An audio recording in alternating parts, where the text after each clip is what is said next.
solutions. And so the central issues involved asking people a question upon which it's possible to have a long academic debate. But there has been some confusion, and it got rather hijacked for a time by a TV celebrity talent contest, which did actually open things up and improve things, and actually brought the issues over to the public a bit as well.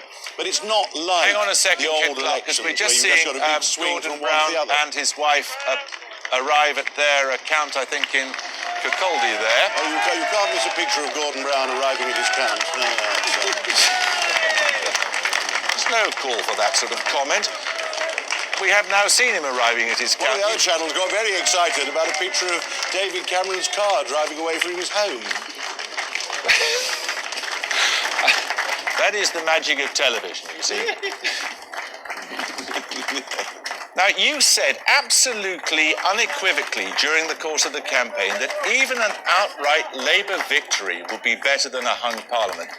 If this exit poll, and I agree it's a big if this exit poll is right, and the results we've got so far, we are going to get what you said would be a disaster for this country.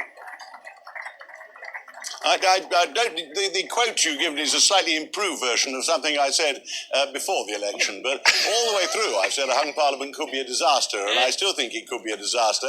Fortunately, this one, we don't know yet. I mean, let me put the caveat in that everybody else does, which is that it's very difficult to do exit polls in this particular election. The voting pattern is more complicated, so if it turns out to be right, it'll be a very good guess. The exit poll we're working on at the moment. It'll be different in different parts of the country, and we don't know where the Liberal votes are actually going to fall and what they're going to do to the balance between the other two parties in particular places. So it's very difficult. So, but it looks as though there's still a serious risk of a hung parliament, but with the Conservatives not too far off, and obviously the biggest single party. The one certainty, I think, is that Gordon Brown has been removed from office. It would be a complete travesty if Gordon Brown tried to carry on as Prime Minister, even worse if he was made Prime Minister, because he's plainly been rejected and lost all authority to govern. Kenneth Clarke, thank you. Just very quickly, Simon, you're shaking your head. Furious. The Tories can't have it both ways. They have always believed that the system is first past the post and you have to get more than half the people in Parliament. You can't then say, we haven't got the majority, but we still claim the right to govern. They absolutely have to be consistent. Now, some of us say we need a different system, but they've never said that. I'm being instructed to hand back to David. David. So obedient, Jeremy. What's got into you? I'm being nice to you, David. Get on with it. I won't go back to you for a bit. We'll go to Birmingham Edgbaston and join Patrick Byrne. Patrick, what's the story there? When are we going to get a result from Edgbaston?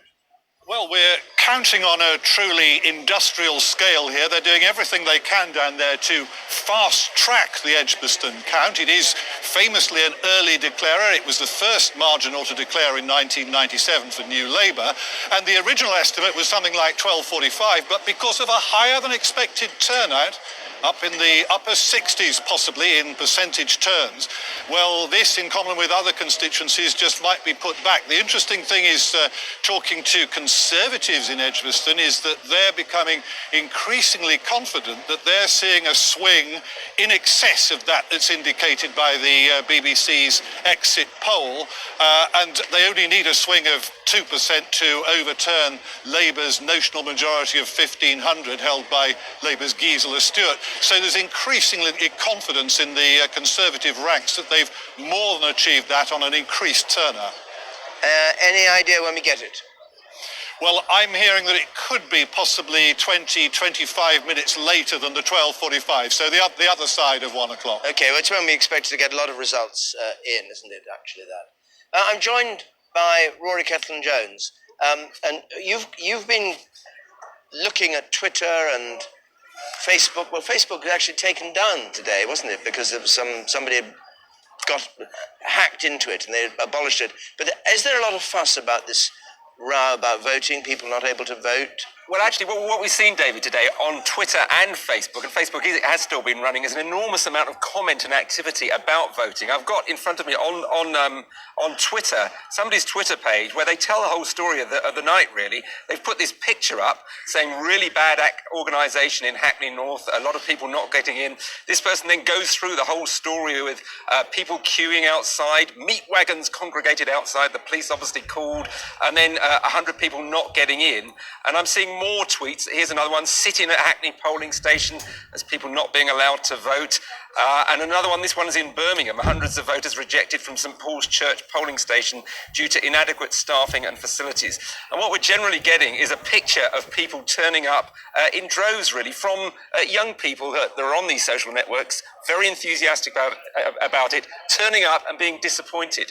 And this kind of reflects just how much enthusiasm I think there has been through these social networks. Just one other thing, Facebook had a counter on its page allowing you to tell if you'd voted. That's where it reached at about 10 to 10 tonight. 1.7 million people just going onto Facebook to say we voted. A lot of enthusiasm, but a degree of anger from people who've turned up and then say they've not been allowed in. It's disastrous if they, particularly if it's young people wanting to vote for the first time. Perhaps they'll have to change the hours. Nick? Very briefly, thanks to Tweet and the Twitter, we've got one from the Tories who's saying they're taken Battersea. We haven't got the result itself, but the head of press of the Tory party twitters, and he's telling us that the Conservative Party have taken the seat of Battersea, or expect to. Okay, well, we'll join Martha Carney down there in a bit and get it. Let's have a look at the smaller parties. We haven't talked about them much, or we haven't had many results in, but we will be watching the smaller parties. Important, both parties in Wales and Scotland, and the other smaller parties too. Emily.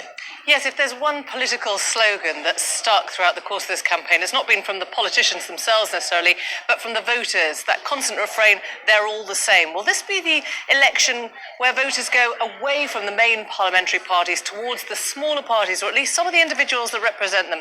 We've picked out a few here, and the first one I'm going to take you to is Buckingham. That comes up for me. Nigel Farage, you will have heard in the headlines today, narrowly escaped a plane crash. He'll be watching this count from his hospital bed. The former leader of UKIP is defying the convention that says the main political parties don't stand where the Speaker has a seat, John Bercow. Nigel Farage standing on an anti-Westminster sleaze ticket, and you might have seen his campaign, the Dolphin, flip-flopping, which he says represents the flip-flopping of houses that MPs have taken in. Peter, no real chance of taking this? We don't think so, but because it's not a normal contest between the parties, we have no real idea. In a normal contest, as we see here, the Conservatives have 3 times as many votes as Labour. So if it were a normal Conservative Labour Lib Dem contest, we'd say John Bercow will be back with a huge majority. I'd be surprised if Nigel Farage took it, but it is one of the sort of jokers in the pack tonight. OK, let's have a look at another one then. If I move us on to Barking, where Nick Griffin, the leader of the BNP, is contesting the Labour Minister, Margaret Hodge. I'll show you what that share of the vote looks like. The BNP, interesting enough, in 3rd place last time round, just 1 percentage point behind the Conservatives there. It's not a close rate. Margaret Hodge has a large majority, but the BNP have 8 out of 9 seats on the council. They'll be hoping at the end of this evening, if not to get that seat, to secure the council. There's been a glass ceiling. Go back to Oswald Mosley's party in the 30s, the National Front in the 70s. In parliamentary elections, they've never got above 16, 17%. So if Nick Griffin can get above 20, get to 25%, he might not win it, but that would be a breakthrough. Can I just say one other thing? There's another seat the BNP are interested in up in Oldham, where Phil Wallace, the immigration minister, one of their pet hates, is standing for re-election. The Liberal Democrats have been targeting that, and they're saying, I hear, that they failed in Oldham and that the Liberal Democrats are falling back rather than advancing. Phil Wallace looks safe. Interesting one to watch. This is one seat which might actually change hands this evening. Caroline Lucas, the leader of the Greens, got a remarkable percentage of the vote last time round, just 1 point behind the Conservatives in 3rd place. A very credible candidate, an MEP for the last 10 years or so. In this alternative city of Brighton Pavilion, she could really take this. And look, we've been getting Labour falling back 8-10 points. If that happens in Brighton, it's a 3-way marginal contest. If Caroline Lucas can get the tactical votes going for her, this could be the first Green parliamentary victory in the British House of Commons. Peter, thanks. The exit polls suggest there hasn't been a great swing to or from these smaller parties, but they might throw up some of these individual, as Peter said, jokers in the pack, which we'll watch with interest. David? Thanks, Emily. Well, Justin Rowlett is in Brighton Pavilion, and we go down to him. Justin, what's your impression of what's happened there? Well, the word here is that Caroline Lucas, the leader of the Green Party, probably has taken Brighton Pavilion tonight. Now, I've heard that from the chairman of the party, who says he's quietly confident the Greens have taken the seat. I've also spoken to one of the other candidates, and she says that she believes the Greens have won. Now, I should say the votes haven't actually started being counted here, but that is what they're saying. And the Greens have fought a really, almost a national campaign here in Brighton. Today, apparently, there were 200 volunteers out making sure that people who told canvassers that they were going to vote Green got out. People were getting 3 or 4 phone calls to make sure that they went out and delivered their vote. Having said that, as you saw in the statistics there, this is a 3-way module, possibly even with a Lib Dem surge, a 4-way module. So it's by no means certain, but word is now Caroline Lucas, the leader of the Green Party, has won the first ever seat for the Green Party in the British Parliament. We'll only know for certain that when the count comes in. It should be around 2:30 today. Thanks, Justin. Well, that's the effect of love-bombing Brighton Pavilion. The pictures you can see on the screen there is David Cameron arriving at his count at Witney. And it'll be interesting. I don't know whether he'll say anything there about the results. His henchmen have been talking away about how things have been. We've heard George Osborne talking about the right of the Tories to take over and the need for firm government and all the rest of it.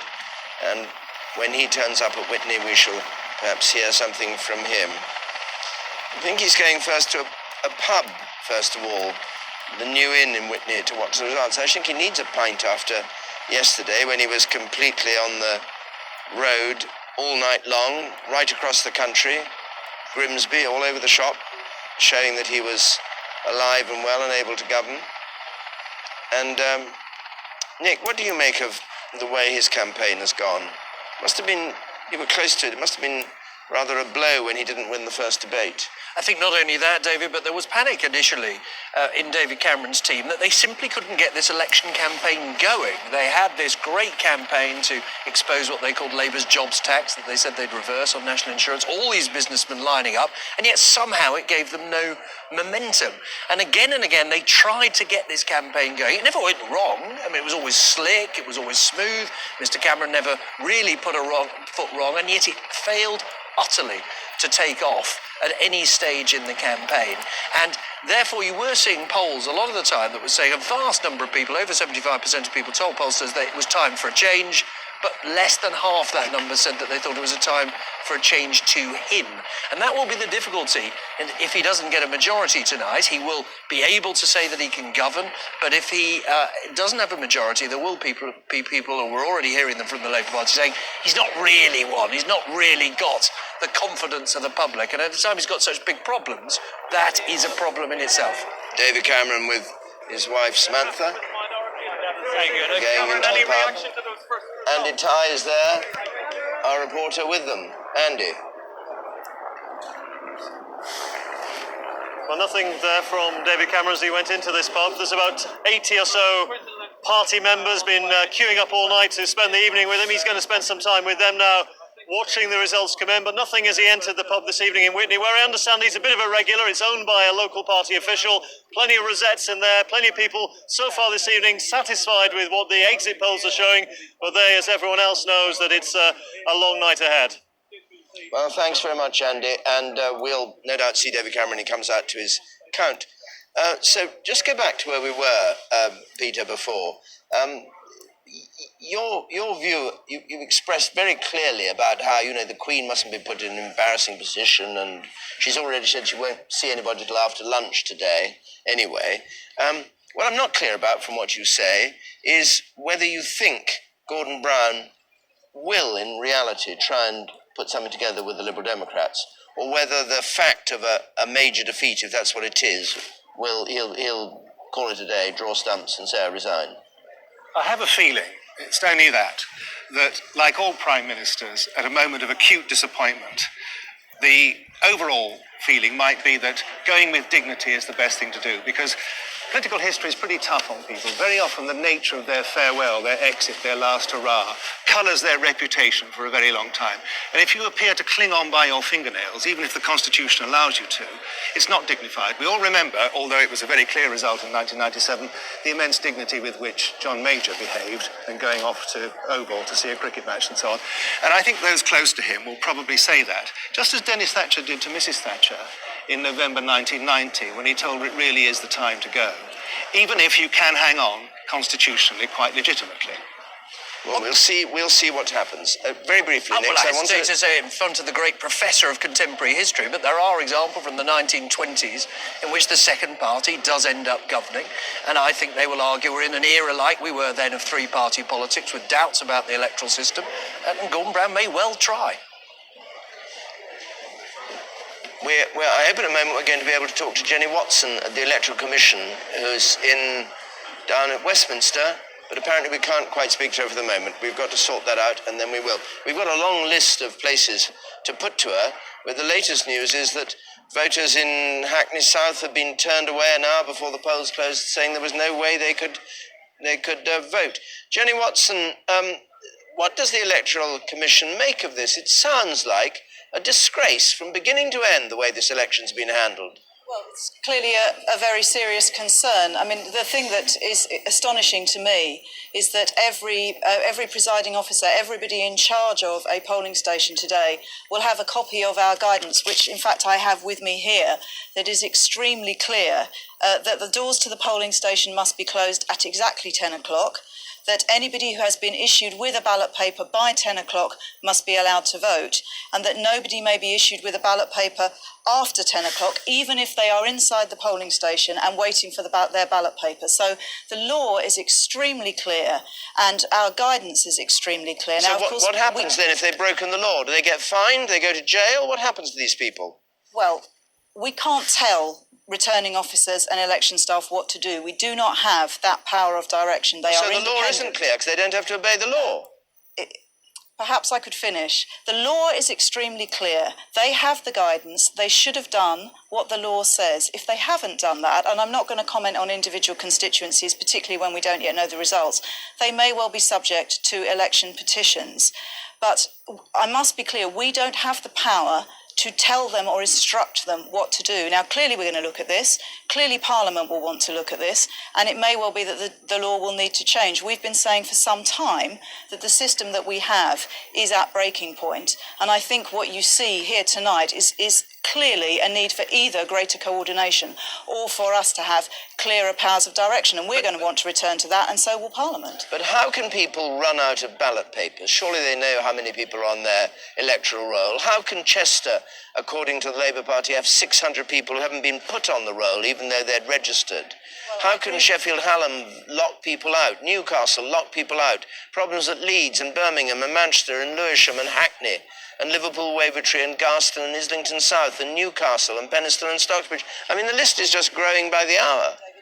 This is a significant concern, and those are questions that individual returning officers who are legally accountable for the decisions that they make based on their own local knowledge and knowledge of circumstances, they will have to answer to us, and they will have to answer to local voters. And what I would have expected to see during the course of the day, when it became clear that turnout was higher than they'd anticipated, was for them to deploy additional resources, was for them to think this through in advance, to put extra staff on, to be moving ballot papers perhaps from one polling station to another, to be getting extra ballot papers. This is the kind of local knowledge that they have, which our system relies on, which means they should be making those decisions. And people in charge of local polling stations should have been feeding that information back to the returning officer and saying, I need additional resources, you need to provide that. Why is it got so creaky then? You say we've long been arguing the system had to change.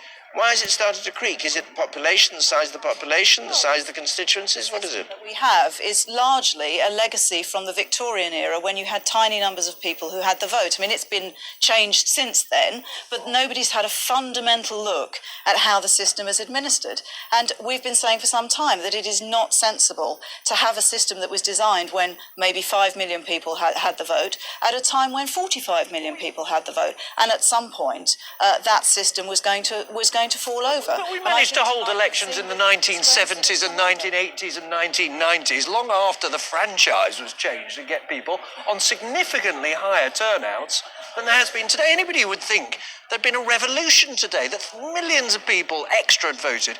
By our own figures, we're talking of a few extra percentage points on turnout, which was hugely down at the last election and the one previously. We're not talking of some unprecedented surge of people at the polling stations or indeed some new systems. I am baffled as to know why it should be so much harder to do this time than it was in the previous 3 decades.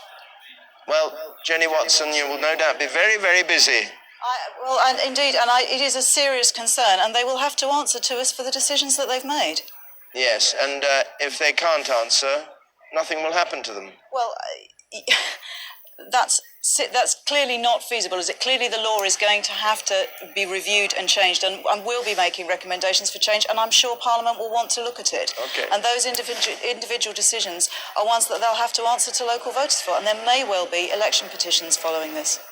Jenny Watson, thanks very much. We've had one more result in. We've now had 5 declarations. This one from Northern Ireland, West Tyrone, Sinn Féin holding it, Pat Doherty, the majority of 10,685, and that's the 5th result in, a victory for Sinn Féin, and a swing there to Sinn Féin from the Democrat Unionist Party, from the Unionists to the Nationalists, 3.8%. Another result in from Northern Ireland, North Antrim, this, Ian Paisley Jr., Ian Paisley's son, has held his seat, or held the seat in North Antrim. Ian Paisley's father stood down here, despite a challenge from Jim Allister, the traditional unionist voice, who was against all the agreements that Ian Paisley and the DUP were in favour of in Northern Ireland. So challenging from the traditional old unionist position, and he got 7,000 votes and failed to take the seat, Sinn Féin in 3rd place. And incidentally, the Ulster Conservative and Unionists, who we may hear more of later tonight, in 4th place. That's Erwin Armstrong there. Those are the Unionists who have said they will support the Conservative Party at Westminster. Good. So, where are we now? We've got 10:45, 1:45. Let's join Jeremy Paxman. And I'm joined now by Margaret Hodge, who's being opposed in her constituency of Barking by Nick Griffin, the leader of the BNP. How's it look to be going there? I think it's going quite well, really. It's been the toughest battle of my life, really, Jeremy. The one I feel has been a real moral battle for democratic values as opposed to fascist values. And what my tellers tell me is that the count is going well, but we're probably going to have to wait till 3 o'clock, 4 o'clock to get the actual result. I was hoping was I turned the threat into an opportunity to really smash this wave of fascism. Fascism comes in waves in British politics, Look, and this is the latest one. We understand that you find their views repellent, but did you come to understand why they appear to be garnering such support? Well, I think the answer is it's a complex set of issues. This is an area where the pace of change as a result of immigration has probably been faster than anywhere else in the country. And the reason that's happened is that in this area it was primarily all council owned. And when the right to buy was introduced, about half the housing was privatised. And that led to a very swift change in who was living in the housing, either by who bought the homes or because people bought to let, and often let to other London councils like Westminster, Tower Hamlets, places like that, who house their homeless families here. So the pace of change was one thing. Job losses, if you think Ford's used to employ 40,000 people, they now employ 4,000, and that's a fantastic restructuring of the economy. That also was another issue. And I think there were other issues like both...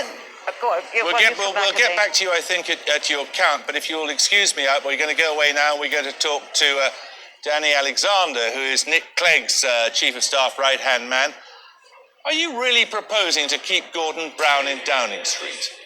What we're proposing to do is to listen to what the voters are saying in this election. At the moment, we're getting a great deal of premature election speculation from the other two parties. We're getting a sense of, a sort of arrogant sense from the Conservatives that they should somehow inherit power. We've only had 5 constituencies first. We've had an exit poll which I think people know are notoriously unreliable. The last time, you may remember, in 1992, the exit poll called it for one party, the other party won the election. Yes. We've got a long way to go now, so fine. we're understand. proposing to listen to the people of this country. Yeah, we understand that, but your leader went through this election. Hang on a second, I'm going to have to cut to you. We're going to go to Belfast, I think.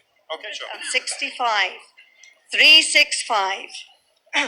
Niall O'Donoghue. 817. 817.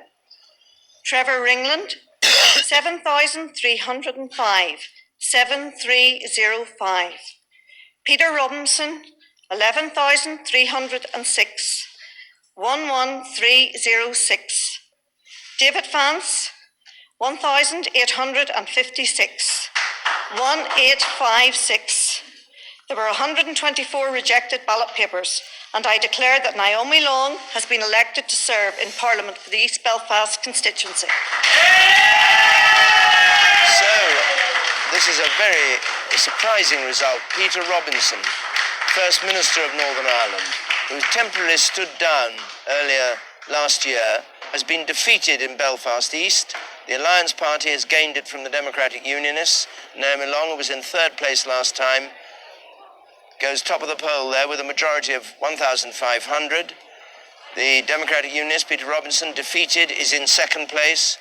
And the Ulster Conservative and Unionist, Trevor Ringland, in 3rd place. And here's the swing. Look, it almost wipes out our swingometer. So that is a massive defeat for Peter Robinson. 22%, 30% swing. 22.9% swing.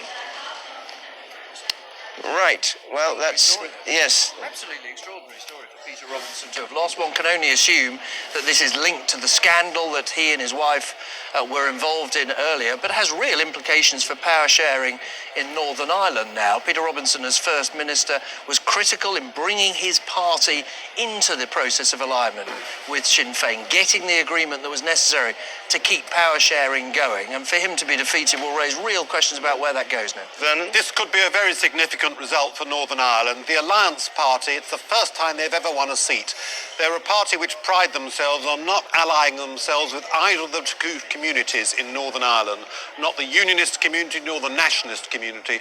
They're a cross-community party, and they say that Northern Ireland should forget about these old squabbles and get on with more modern issues in government, the public services, the economy and so on. So it's a highly significant issue, a strongly party in favour of power sharing, as the Liberal Democrats are in Britain. They're allied to the Liberal Democrats. It's a very striking result, I think.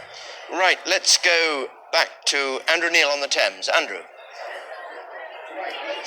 Thank you, David. We've now got Alistair McGowan here, Maureen Lipman and Toby Young. Let me start with you, Toby. You came out as a Conservative this week. I did. Are you jumping on the bandwagon? Well, I'm happy that Cameron has got more than 300 votes, more than 300 seats. We think. He hasn't got any seats at the moment. No, but it looks like the exit poll is reasonably accurate.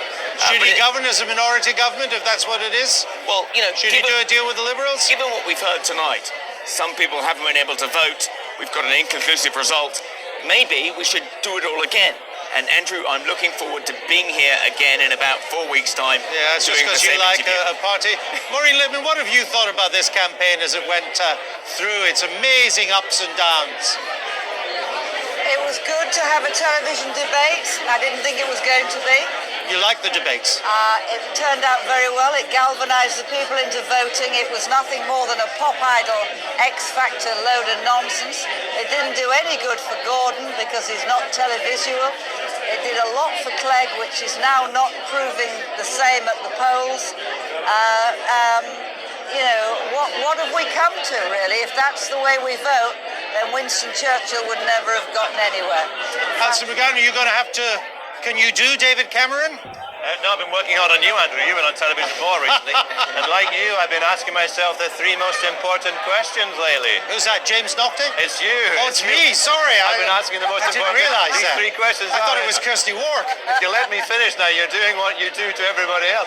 Is Nick going to give the Lib Dems a cleg up? If Labour don't win, will they be browed off? And if the Tories don't win, will it be a case of wham bam? Thank you, Cam. Let's find out. Andrew Neil's here. And what about the Miliband's? Can you do either of them?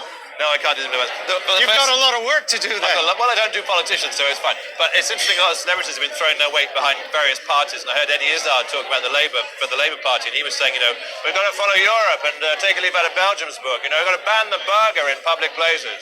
People are eating burgers in public, getting mayonnaise all over their faces. We've got to ban the burger. It's not good for people. Jam sandwiches all around. I like that kind of sandwich. I'm going to leave it there. Thank you very much. Thank you. Now, people were having to queue to get into polling stations tonight. Some people didn't even get a vote. Quite remarkable happening in one of the most sophisticated democracies in the world. People had to queue. I almost tripped there to get into this party too. Who have I got here? But two Snows in a May day. If you were commenting on this exit poll as we wait for more results to come in, what would you be saying? I'd be saying, Andrew, we've seen some exciting elections in our time, but this is the most exciting I've ever seen. I've done 12 elections altogether. I know. By the way, I'm enjoying this one more than any other because I'm not involved, which is wonderful, wonderful. But this is extraordinary.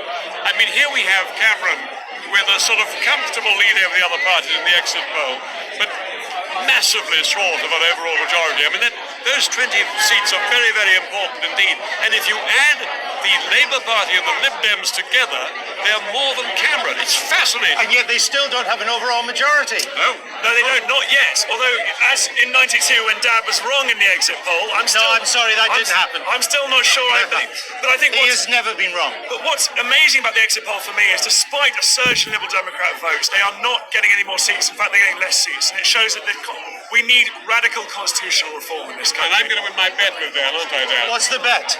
The bet is Dan thinks that Cameron's going to get an overall majority. I bet him 50 quid that Cameron wouldn't quite make it. The exit poll suggests he won't quite make it, but I must admit I could be wrong. But either way, you're saying it looks like Conservatives, certainly the largest party, and maybe an overall majority. It looks that way at the moment, which I think it's a disgrace for our democracy, I have to say.